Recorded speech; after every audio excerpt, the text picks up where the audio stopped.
Today's webinar is the end result of the combined brain power of the entire workplace community, and we've all contributed to this. I'm very proud in terms of what the team managed to pull together. We started planning this event before the current challenges of COVID-19 started. We considered how we should change the approach to the session because of the current climate, and we recognised that one impact of COVID-19 has been to bring the well overdue need to further the discussion about the workplace experience to the forefront of the agenda for every organisation. However, we didn't want to make this about the immediate issues everyone is facing, as you're all already dealing with those. So transition is one thing, permanent solutions are another. This session is going to be based on hearing about the lessons our speakers have learned over the last few months and the impact that these have had on their approach to workplace in their companies and across the industry as a whole. We recognise that creating high-performing workplace experiences is not just the domain of the corporate real estate industry, but it requires effective partnership with many other corporate functions, particularly technology and people functions. Most people don't see the different corporate functions which operate behind their work life. They just want to know that it enables them to be highly motivated and productive. So this seamless functional partnership is becoming even more critical at the moment. We also recognise that developers and landlords have an ever-increasing role to play in providing the overall experience. With this in mind, and we're going to tell you all about them in a moment, we've brought together a group of experts from across different disciplines relating to workplace experience who have kindly given up their precious time to share their thoughts with us on what they believe matters most in the workplace. We've asked them to share their thoughts about three key questions. Question one, what one or two things have changed the most for you over the past 3 months, not wish to go back to when we create the new normal? And that can be in terms of experience or behaviours or whichever personal angle they want to take on that. So right now I'm going to hand over to Kevin Chapman, Director for Offices and Origination Development from Lendlease, to start us off. Over to you, Kevin. Thank you, Steve. Good afternoon, everyone. As Steve said, my name is Kevin Chapman. I'm Director of Leasing and Origination for Lendlease Development. I think most of you will know us. We have schemes in London, workplace schemes at Stratford in particular, and pipeline schemes at Millennium Mills in Silvertown, and in due course, station. So the delivery of the product for us, for offices at Lendlease, is very much based on customer needs. So for us, workplace is really, really important, and understanding what the customers are thinking, particularly now, is a direct driver for the product that we create. And that extends not only to the building that people work in, but also the place that people work in as well. So answering Steve's three questions, what's changed for me most over the last sort of 3 months? I have to tell you that I am a relatively long distance commuter. So on a sort of regular to bad day, it's 2 hours each way. So I'm definitely not missing 4 hours of commuting and having that time back in my life. But I think probably at a workplace level, what's changed for me is how I interact with my team and how I communicate with my team and my sort of clients, stakeholders, and my peers and the leadership team. Because working from home has had to bring a whole new skill set to how you communicate, because you lose that sort of occasional chat. So you have to make a real effort to either phone people or have one-to-ones or just literally surprise them with a Zoom call. And that is something that I think we've had to retrain ourselves to do, to keep up the good levels of communication that we enjoyed when we were sort of in the office. I think when you ask the question about what's the essential sort of workplace bit of kit or requirement, a good chair, number one, but that's an easy win. That I won't go over that. We all know that you need a good chair. Otherwise, it can get very painful. But I think the one essential workplace sort of thing that I'm looking for is the serendipitous moment, the social interaction. I'm probably missing the corridor.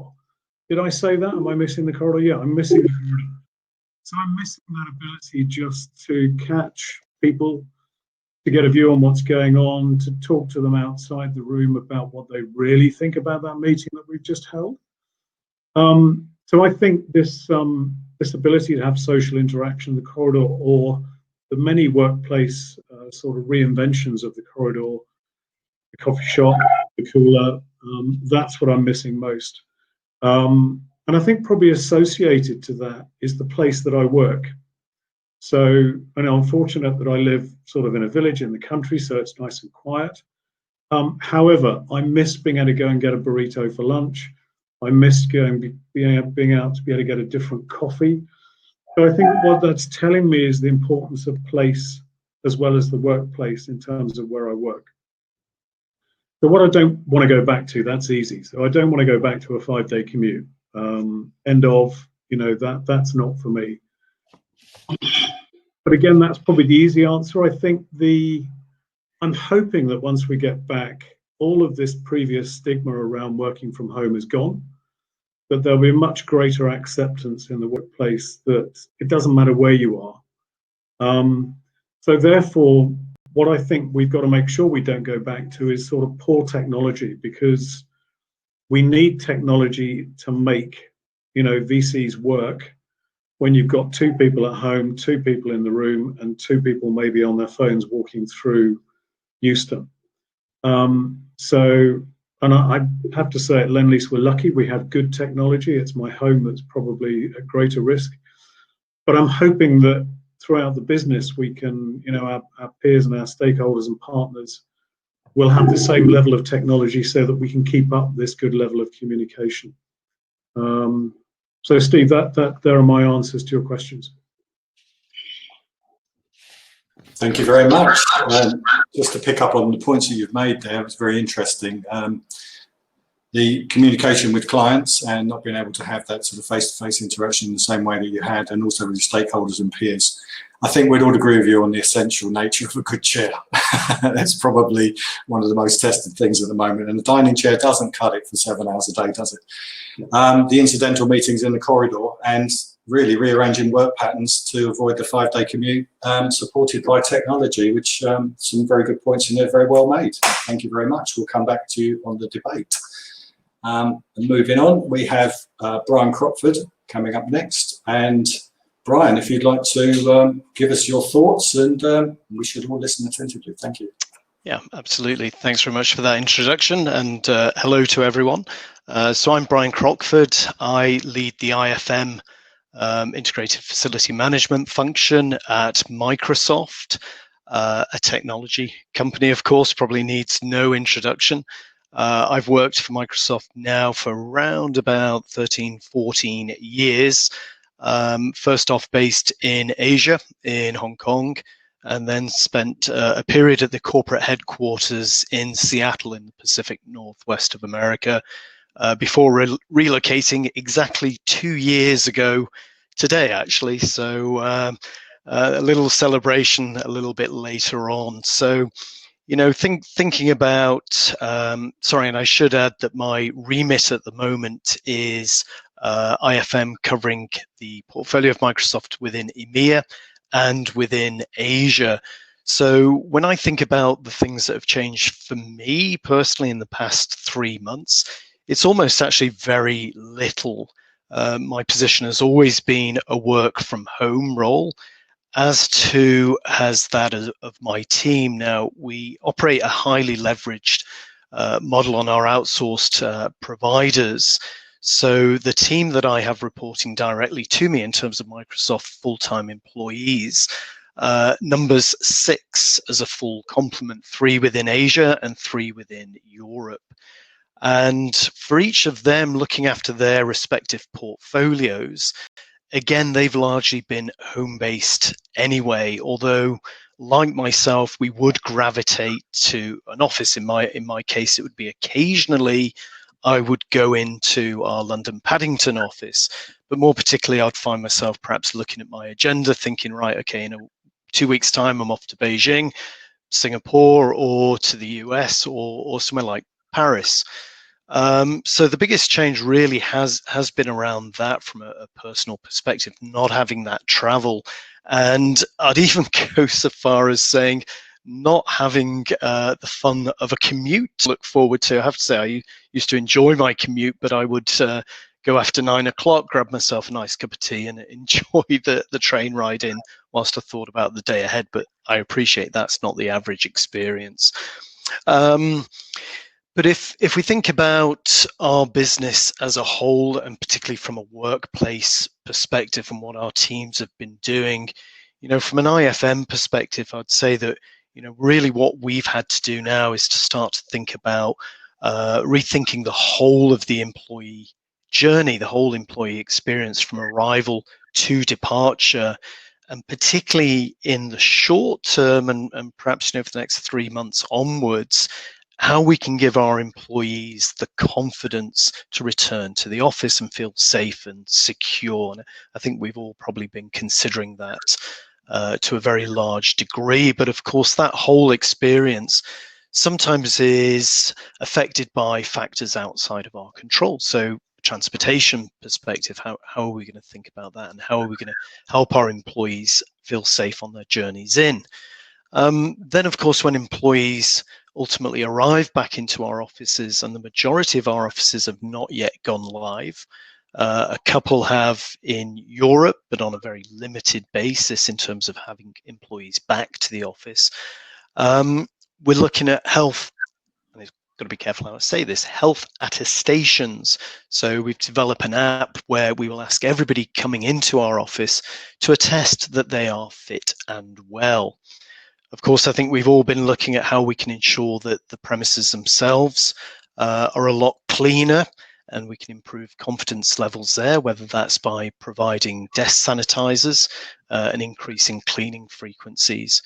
We've also got to review and assess how we've been utilizing our space. And at Microsoft, we've been on a very flexible basis and very, very limited fixed or assigned desks. More collaborative space, but that of course is causing us to challenge how we use that collaboration space and what the densities of that space will be, both in the short and of course from a corporate such as Microsoft. It's very important for us to be guided by our corporate approach, but also balancing that with local requirements. So we've been spending a lot of time thinking about how we can introduce standards that might not necessarily be there in a certain country. And of course, we've just mentioned about the challenges of ensuring that people working from home have the right ergonomic furniture and support. The other point just mentioned as well, and as I said, my team has always been remote, but there is clearly a challenge for all of us in managing morale, keeping up energy of the team, particularly where you have a dispersed team, where you already had limited face-to-face interaction. How are we going to manage that going forwards? Because I think for many of us, the likelihood is that for the rest of the year, we're not going to be traveling. We're not going to have that sense of belonging that can often come from a workplace. I think another key factor to call out here in terms of challenges is also understanding the challenges that our teams have in managing what goes on behind the scenes. And today I'm talking from somewhere that's not even my own home office, and I had to find a way of trying to manage that. And of course, when it comes to delivering against our priorities and results for the company, as a manager, we've got to ensure we're able to accommodate a very diverse range of circumstances and be very understanding of that. Essential workplace requirements, well, I'd love to say it was a bottle of hand sanitizer. Technology, an absolute given, which of course is something that at Microsoft has always been the case, and that's enabled us to continue to operate very successfully during these periods. But I think, one of the things now that's going to be an essential workplace requirement that we're really emphasizing is that our employees and the people that visit our spaces are more aware of their own health, and that also our colleagues around us help to remind people of personal hygiene and whether they should really be in the office if they are showing a little bit of sickness. And I think, the question in terms of what is the one thing that I don't wish to go back to, and I hesitate to use the words in the new normal. I don't think that's an entirely positive mindset to have. But when things do go back to being what they used to be, perhaps, I think it would be that people who are sick, but people who consider themselves to be the walking well, and sometimes I would put myself in that bracket, won't come into the office. And I look back at a time when I was in Hong Kong, the start of my journey with Microsoft, and I know there's a couple of people at least on this call who were in Hong Kong at the same time as me during SARS, which was 16, 17 years ago. You know, post SARS, we saw fundamental shifts in the way people treated their health and their hygiene. It improved considerably, and I'm hoping that will be the case post-COVID in many of the countries that we now operate, where the walking unwell will perhaps have a little bit more consideration and say, well, I've got that technology, the working from home has been tested, I can be effective, and my boss will no longer have that discomfort that perhaps can come when you're not actually in the office.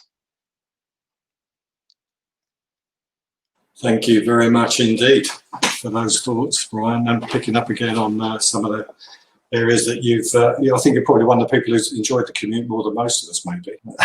I suppose somebody has to.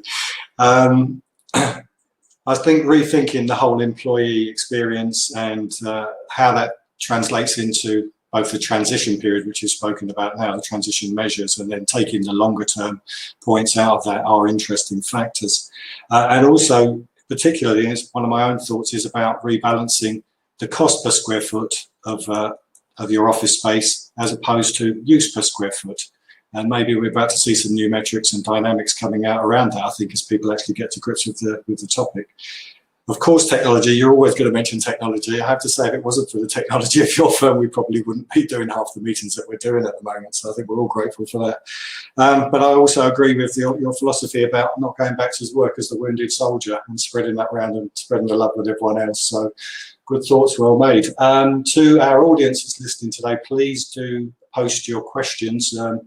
We will be going to a Q&A session after we've heard from Caroline, who's our next presenter. And with that, without further ado, I'll pass over the floor to you, Caroline. Thanks, Steve. That's lovely, and it's great to hear, the feedback from Brian and Kevin involving so many aspects in terms of people. Just before I start, just to introduce myself, I'm Caroline Hutchins. I'm the Chief People Officer for Cogital Group. For those of you that don't know what Cogital do, we are an accounting and financial firm. We provide professional services to small and medium-sized businesses and high net worth individuals across the UK, the Nordics and Europe. So we are traditional office-based sort of accountants, if for want of a better word. And I think, over the last 3 months, what has really changed for us has been, first of all, the definition of the office. And if I look at where we are and where we've come from in the UK, we have 100 offices in the UK. 98% of our colleagues work in an office. Well, they did until COVID. So we went from 100 offices with, for example, 3,700 people in those 100 offices to 3,700 offices in 48 hours. So I think what we really learned so quickly was our ability to be able to react and to bring people together to do things that they would never have thought, one, they'd have to do, and secondly, that they could do, in terms of pulling laptops from underneath beds of kids to try and get them reconfigured so we could give them out to other folk, because we weren't used to working remotely. So I think that's been a massive learning curve for us all. And within that new office environment, we've also recognised the need and the importance of appreciating the way in which we view each other. We've been able to see colleagues in a much clearer light now for all of their sort of challenges, whether or not it's barking dogs, whether or not it's kids, whether or not it's my daughter peering through the window as she's about to go and sunbathe on the sun lounger when in fact she should be doing her work. She's got A-levels next year. To all of those. And it's been interesting getting the feedback from colleagues, where we've done a recent survey, as I'm sure all of you have. And in that survey, as I said, 98% of our colleagues worked in an office. 95% of our colleagues now don't want to go back to the traditional office that they came from. And I think that's a fundamental change in what has been technically, 3.5, 4 months. So we're now having to appreciate that what is now a definition of the office, and I think some of us in organisations have really struggled with that. And Kevin, you mentioned about the health and well-being and the mental side of things, where people have been conditioned to go to work, and go to work was physically getting on a train, getting your Starbucks, going into the office, and having that sort of routine and discipline. And that's been a massive challenge, I think, for a number of organisations, including people in my own, where trying to adjust to a different office has been a real sort of challenge, both mentally and also physically. The interesting thing that we've gone through all of this sort of emotional cycle through the last 3 months as a business, and we've now come to a point where, and it'd be interesting to see if other colleagues have had this challenge, where we've gone from being in an office to not being in the traditional form of an office, to people now saying, I don't want to go back to the office and I don't want to work in the UK either. I'd like to go and work from my house in France or from my home in Spain or whatever. I want to work in my virtual office, because we have the technology now to be able to say, well, I'm going to go and spend time with my family who are going to be on holiday for 2 weeks or whatever it's going to be. So I've had a challenge, which has been a really interesting one, of how do I manage individuals who now do not need to or want to work in the UK? So that's been an interesting sort of dynamic. The other one that was mentioned before, I think, Kevin, you touched on it, was the definition of the working week. My goodness me, how that's changed for us, in particular in our industry. For us, it really has been redefined in our organisation, and it's also been helped, and I would say help because I think it is a help, to shift from the standard Monday to Friday 9 to 6 to actually a lot more flexibility, and we've seen that through the requirement for the flexibility around people who've got dependents at home, whether or not it's children or elderly people or neighbours. And we've had lots of people saying, actually, my working week now, I want to have Saturday and Sunday as my working week, because I've got somebody at home that can look after my family, and because of the services that we provide, that would work. So the working week is really starting to, but not only change in terms of what are the days of a working week, and we're now being asked to look at Saturdays and Sundays, but also the hours. So we've got people, for example, who are saying, I like to do my homeschooling with my children for the first 2 hours in the day, and then I'll start. So I'll start at 11 and I'll finish at 8 or 9, whatever that's going to be. And not only I think the nice thing is, not only is this request coming from our people, it's also coming from our clients. Our clients are saying, actually, we'd rather not have a call at 9 o'clock in the morning. We'd like to have a call at 11, if that's all right. So I think it's really sort of looking at how do we, collaborate together with our clients and customers and colleagues to help look at a much nicer place in which we can work, and in a nicer environment, which won't necessarily be able to work for everybody, but certainly I think we'll be able to take into account the key learnings and activities that we've seen over the last couple of months in terms of how people see that going forward.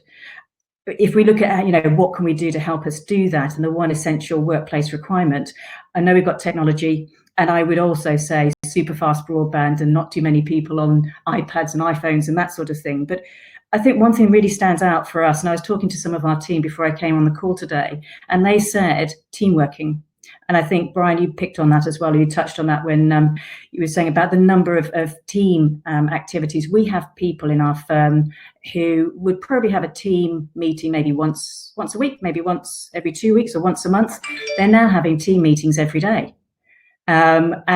Because they want to. And I think, it goes back to that point, which is around that social interaction and that sort of water cooler kitchen conversation, which is something that we've really seen come through. So that team working and people wanting to have collaboration, even though it's virtually, in wider groups, because we can do it now, is something that we've really noticed has been quite an essential requirement now going forward. If we looked at, the one thing that we wouldn't want to go back to when we create the new normal, I think it is just underscored by those points really around the rigidity and inflexibility that we perceive now, in both in terms of what we define as the place of work, but also the environment and the workspace and place that we choose to be at. And I think also recognizing that our clients have changed, our customers have changed, and we need to too. So the assumptions of what was a working week, the assumptions that our colleagues in the organisation are, you can easily categorise them into different type of folk that have different requirements. I think that has been very nicely thrown in the air. And I think what we need to do now is, as we start to go forward as leaders within businesses and within my organisation, is really start to listen to our clients and customers and also our colleagues in terms of helping us shape what that future way of working and doing business looks like. Because I think there's some massive opportunities within that to look at some very, very interesting and agile and innovative ways in which we can do business going forward in the future. So I think those were sort of some real strong highlights and insights from our perspective, Steve. I hope that's helped. That's helped a lot to add to the debate. Thank you very much indeed, Caroline, for those thoughts. Again, there are some crossover points between what all three of our speakers have said today. Certainly the redefinition of the office, and that being the most, I suppose, prevalent change that we've all experienced since the start of the lockdown, enforced remote working. It's interesting also the appreciation of your colleagues and also of some of your clients and contacts. I've had numerous meetings over the past couple of months with 5-year-old children sitting on people's laps, and you really do start to see a human side and understand, again, what their challenges are without daycare and the things that they have to deal with.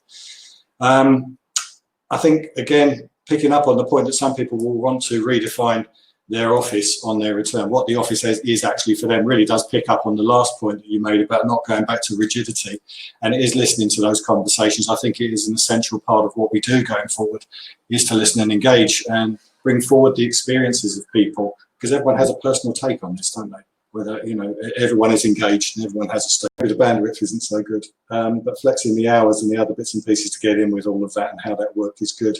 Your essential delivery there of the tech utilisation and the platforms that we're all reliant upon at the moment. But interestingly, teamwork in being reinforced with daily frequency, and the replication of the tea point moment, those little moments, is one of the things that I'm actually missing, is lunch in the studio with my colleagues at the high table, and we just don't get to do that anymore. It just doesn't work in the same way across the platform. But thank you very much, everyone, for those thoughts. We have ended that section bang on time, so we now move into our 15 minutes for Q&A, and there are some questions which have been coming in from the floor, and the first one is I'm going to pose to all of you, and we'll take this in the same order. So if you could just give us a concise answer on this one, and we'll try and get through, say, 3 or 4 questions. So this is from Steve Hannigan. As we potentially move to a model where most people do not want to commute 5 days a week, how will organisations manage when people come in and ensure a quality of experience which doesn't result in a full office midweek and an empty Monday and Friday? Kevin. Kevin, I think your mic might be off. That's better, isn't it? Yeah. I think 2 answers to that. The first one I was going to mention is I think the office will be redefined and it won't be in one place. So the hub and spoke, or the hub and the local office, I think is going to evolve. So I think the workplace of one place of work will change. We'll potentially have multiple places that you can go to, some close, some further away, that will fill that void. I think the other thing is we shouldn't underestimate the emotion of FOMO, the fear of missing out. I think picking up on Caroline's point about, can I go and work in France? I think I know that if I'm the only one out of 6 people on a phone call and everyone else is in the room and they start talking about stuff and my connection goes down, I know that next week I'll be on the train, okay, and I'll be there. So I suspect if I'm sat in France, I might think, that's a bit harder now. So how often will I be able to do that? But again, I can see Caroline's point, because actually everyone's experience is different. And if my role is desk-based and I'm sort of processing or punching numbers and I don't have many meetings, then yeah, France would be a great place to work. Really, really good place to work. The other thing that we were debating yesterday, actually, on a global sort of call across Lendlease, was whether there is scope for people to use head offices or use their offices part-time during the week. Because I've known businesses a Dutch business in particular that even 5 years ago only opened their office on Monday, Tuesdays and Wednesdays. And on Thursdays and Fridays, you were either working from home or with your clients. So they only paid for an office for 3 days. I thought it was an interesting concept. Now that's harder if you are doing, if you've got a head office and you're building culture and you want to create an internal environment that's very personalized. But I do just wonder if there is some scope there, whereby you could cut your property overhead significantly by maybe only renting a really good office that you can feel as your own. And maybe this is something where we as developers and landlords have to work harder. Can we create overnight, personalize an office that 3 days later we take a few things away and personalize it for someone else? Maybe that's something we should look at, because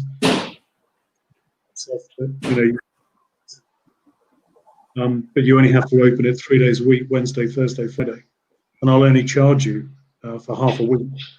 That could be quite appealing.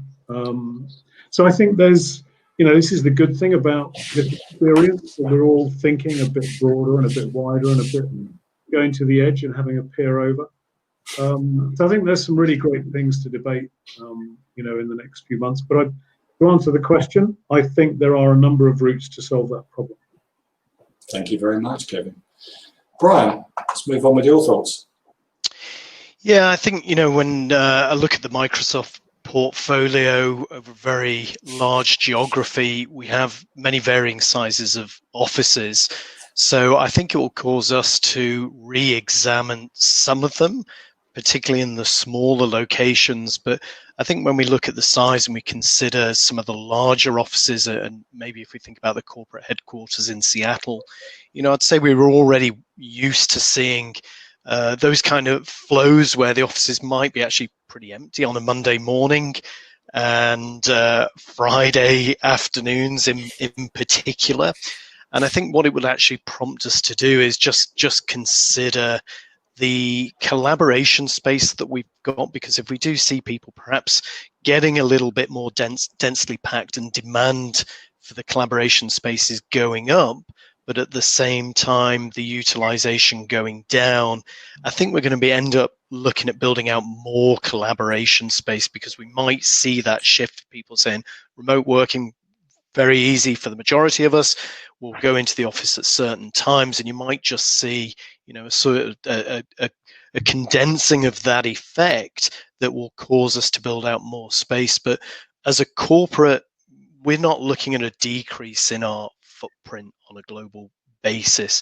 We might not expand to the degree that we originally thought, but we're still very much viewing the workplace as an entity, as very much part of our culture. And I think, the cultural part of it will become even more important than it was in the first place, and it has always been very, very important to us. So I think there'll be more of an emphasis on that, more of a demand for collaboration spaces that will perhaps have to flex according to time. And we might be able to do that better than we do at the moment through the use of apps and booking spaces, etc., which traditionally we haven't actually done. You could book meeting rooms, but you've never really thought about booking a workplace because we've had that flexibility. So I think it would just drive some behaviors changes. It's an interesting point, I think, in terms of that, and not looking at just an immediate decrease of the portfolio size to deal with those numbers, and perhaps more telecommuting. I'm going to come back to that point in a minute in the next question. But Caroline, would you like to continue with the debate on that? Yeah, absolutely. I think there's some very interesting points coming up. I think where we see it now, I think it is going to require a lot more agility and I think flexibility around how we sweat our office space. And I think what I see is a combination of both landlords and tenants now to really come together to how can we most effectively start to utilize the space. And again, going back to this, what are office hours? Do we have offices now which will open 24 hours? Where there's an opportunity to have different tenants in during the day or whatever, very similar to something like a WeWork. But I do think that we will start to see an unlearn and relearn of the situation. We have to unlearn what we know, what we knew, what we thought we knew, and relearn something new. And I think, you know, I have a number of very big offices in central London. We have a large, 100 offices in the UK. It's a big real estate portfolio. We don't own all of them. And, you know, I also have to think about, you know, a lot of these offices are owned by big investment firms and pension companies and pension providers that I'm sure we will have, you know, all of us have some sort of link with. And I think we've got to find a healthy way of being able to manage the adjustment in terms of the way in which we work and how we work within that office space. And what does office look like going forward? Because, you know, I can see a situation where there could be a very strong change, for example, in central London or in other highly densely populated and expensive sort of cities around the UK, for example, and elsewhere outside, where we have to be very careful about protecting from an economic situation, not only the business, but also, you know, those organisations that have got very strong dependencies on real estate management and portfolio. Yeah, I think it will be different for everyone and depending on the sector. We're certainly seeing that coming back to a couple of the other points that have come out. It does depend what you're doing from home, because yes, if you're an input person and you have quite a static task, without the meetings, you know, probably not going to make that much difference where you are. But yeah, interesting thoughts. I'm going to pick up on just the reshaping of the office, and we've heard quite a lot about technology, telecommuting and virtual team working. This is based on a question from Andrew Bissell, which says, do the panel members think the early years of learning and developing can be done remotely? And into that I'm reading for our younger team members. So if we were to look specifically, say, at the intern position where people are coming in, those junior years, they do need to be able to come up and tap us all on the shoulder and say, hey, what do I do next? You know, how do I do this? And that kind of osmotic learning, which I guess could be impaired by sort of more choice in the workplace and not having the physical assembly there so regularly. What do you think about that one?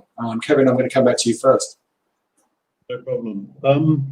It's an interesting one because Cushman released some data earlier this week about a survey of people working from home, and one of the pickups was the young are particularly being affected because they're used to a very agile workplace, and typically they are more central urbanites in smaller accommodation. And I think sort of development and mentoring as well and training is crucial for that generation. So we've got to be very cognizant of that. And make allowances for that. I think there's an element of development and training you can do online. Lendlease does a lot of its training online, and it's very effective. And but I do think the mentoring is the bit that needs more of a personal touch, and that is the bit that I think a lot of the sort of younger generation need. It's that day-to-day comment, watching behaviours, watching how people behave, seeing how people interact with each other, both sort of verbally and physically, is all part of that learning process. So I think my answer to that is yes, in part, but the office has a huge role to play, I think, in terms of real development and mentoring. Thank you. Brian, over to you. Yeah, similar sort of feeling, you know, particularly when we talk about going to a place of work, and particularly within, you know, our companies, we have an identity there. It helps create a sense of belonging and that sense of purpose. So for somebody new coming into the organization, I think that's really, really important. I think we can all live with the fact that often we're very remote teams, depending on what the role nature is. The greatest restriction is really will be building on that team culture. And embracing somebody who is new to the organization. But, you know, I think we'd have to be careful in terms of how we think about that going forwards, and really turning the question around and going out to the younger folks who are entering the workplace now and asking that question, because we might have a fairly fixed mindset to that response, and to say, yeah, I think they'll be able to cope with this well. We can do some online training. We can have them come to the corporate headquarters once every month. You know, I think we'd have to be very careful there to ensure that their views, their thoughts are going to be reflected, and that might require us to shift our mindset a little bit to understand how we can truly successfully do that. And one thought I was going to pick up on when I spoke before was, we all, I think will probably agree that this last 3 or 4 months, we've all delivered successfully in this new arrangement. Now, by what measures are we actually assessing that? Will we see big dips in corporate results in the next 3 months, in the next quarterly results or half-yearly results? We don't really know the impact of the last 3 months and whether we truly have been successful. So I'd go back to that audience and say, well, what are your expectations? How can we help you in that journey? What needs to be done to accommodate your learning and your growth there? I think we're all agreeing on that. Actually, seems to be a convergence of views again. Caroline. Yeah, it's a really good question. I mentioned that in the UK we have 3,700 people. 800 of those are students, they're trainees. So that's a big population of our workforce. And bearing in mind we're accountants, these trainees are going through professional qualifications, so they need a lot of standing over by working together, having that direct supervision by people to be able to check and validate. And I'm sure the legal profession's a very similar situation. So Yes. it's been really tough for them because we've had to try and find ways of being able to work collaborative when we're further apart. And it's taken a lot more time, and sometimes it just hasn't been possible, which has been really frustrating for us to be able to have students working remotely because they don't have that direct supervision. So I'm really looking for, I suppose, and hoping and wanting that those professional qualification bodies now that we have within our accountancy space and legal space as well will just start to think as well in terms of how can we manage the new way of working so that online working and remote working and learning and development certainly in that professional sort of capacity is able to be done in a bit more of a different way now. Yeah. But I don't think we will ever be able to, and nor do we want to, take away the importance of having that from a technical perspective, that physical get round the table, and we need to just make sure that they understand and they've got that hand holding. So it's been really tough for us. We're really looking forward to getting our students back, and it's had quite a big impact, I think, on the professional bodies that run these qualifications as well. So I think we all agree it's a very important point that we need to factor in any thinking about the future environment and the impact on it. We have 1 minute left on the Q&A. I'm going to come to each of you in turn with one final question, and I'd like a yes or no answer just to wrap up. It's from James Pack, and so the question is the physical workplace going to become more of a club that meets cultural needs for connection, belonging and identity? Kevin? Yes.